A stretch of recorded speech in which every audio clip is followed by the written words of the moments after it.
నీ అవ్వ ఏం దావత్ చేసిండ్రా? అంటలో 4 ముక్కలన్నీ వేసిండా? నాకు అంతే కాక 1 గంటలు ఇట్లేసిండు, మళ్ళా ముఖం కూడా చూడలే.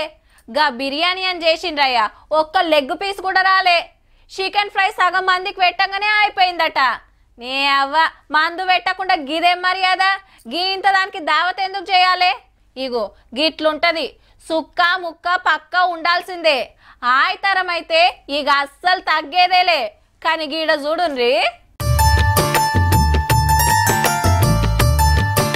రావియాకే పిలుపు కారెట్, తమలపాకులతోటి బజ్జీలు, మోదుగాకు అంటలు, జొన్న పిండితోటి గిలాసలు, చిట్టి ముత్యాల బియ్యంతోటి పుదీనా అన్నం, సామ బియ్యంతోటి పాయసం, కులాకర్ రకం బియ్యంతోటి కట్టె పొంగలి, తామర గింజలతోటి కూర, దోసకాయ రోటి తొక్కు, మిరియాల చారు, నవార పెరుగన్నం, వంటలకు గానుగ నూనె, సబ్జ గింజలు, చెరుకు రసం డ్రింకు.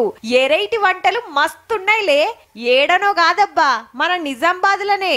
విజయ్ అనే గీ అన్న బిడ్డకు చీరగట్టిచ్చే దావత్లా ప్రకృతి భోజనం పెట్టిండు. అది సుత అయితారం. దావత్ అంటే మనోళ్లకు సుక్క ముక్క లేకుంటే నడవదాయే.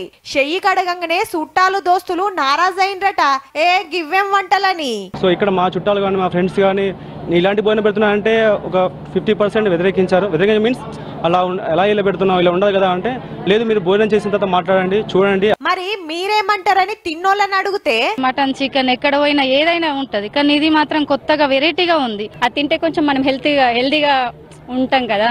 బయట ఇప్పుడు పిచ్చి పిచ్చి ఫుడ్ కొనుక్కొని హెల్త్ పాడైపోయి హాస్పిటల్ పెట్టే కంటే సేంద్రియ వ్యవసాయం ద్వారా పండించిన పంటలు 14 రకాలు చూసేసరికి ఆశ్చర్యం వ్యక్తం చేస్తున్నారు వాళ్ళు.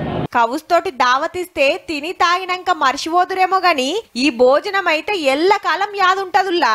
మళ్ళా పెయ్యి గిల మంచిది. మటను మందు లేకుంటే సుత మంచి దావతియొచ్చని చూపించిండన్నట్టు.